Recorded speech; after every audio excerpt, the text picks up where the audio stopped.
Hi, this is your host.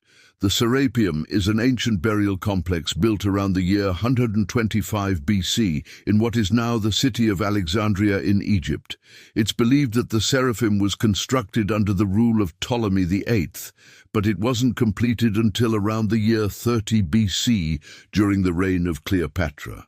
This makes the construction of the Serapeum span across 3 different centuries and several different rulers, each with their own visions for the complex.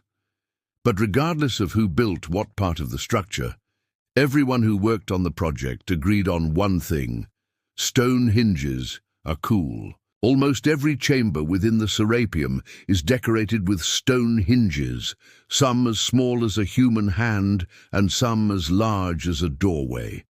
The Serapeum at its peak was the final resting place of over 100,000 people, and it continued to be used as a necropolis even after the construction of nearby Christian churches. The complex remained in use from roughly 30 BC until sometime in the 14th or 15th century AD. That's a lot of dead people. And while most of the Serapeum has eroded away, we can still see how impressive it once was by the remaining structures and the giant boxes still standing.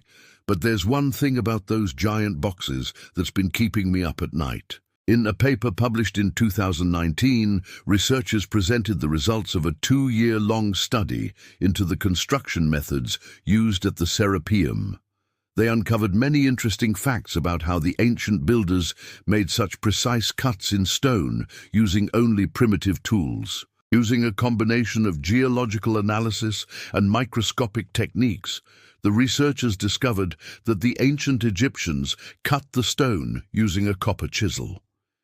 They would make a groove in the stone using the chisel and then slowly hammer away the pieces using a wooden mallet. This method of cutting was common practice throughout ancient Egypt, and we've found similar markings on the pyramids and other structures. But here's where things get interesting. While we know that they used this method to cut the stone, how did they make such precise cuts? To answer this question, the research team traveled to a local stone quarry in Egypt to do some experiments of their own. The first step is to find a block of limestone that's suitable for carving. Blocks were chosen based on the orientation of the bedding planes, which are the lines running along the rock that show the direction the minerals crystallized as the rock formed. The fewer the joints or cracks in the bedding planes, the better, because these would form the weak points in the finished box. The next step is to cut down the block using a flat chisel and hammer. Then the block needs to be shaped into a rectangle.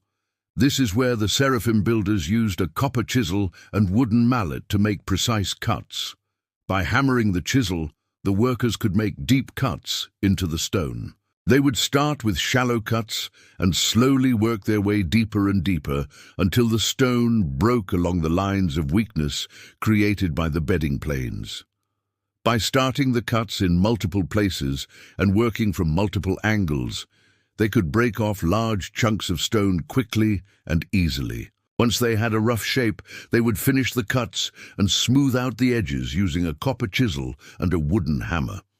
But even with all this precise cutting, mistakes can happen. If a cut wasn't quite right, or if a piece of stone broke off in the wrong place, the workers could fix it. All they needed was a copper chisel and a little bit of elbow grease. With a few well-placed hammer strikes, the workers could make the stone look as good as new. In fact, when examining the microscopic structure of the stone, the research team found evidence of repairs in several places. So not only did they figure out how the stone hinges were cut, but they also learned how the builders fixed their mistakes. This discovery shows that the ancient Egyptians were master craftsmen who were able to create incredibly precise cuts using only primitive tools. It also shows that they were able to fix their mistakes with relative ease, which is a testament to their skill and knowledge. What's even more amazing is that they were able to create these masterpieces so quickly. The researchers estimate that each hinge took only about 2 weeks to carve, which is incredibly fast considering the size and complexity of the cuts.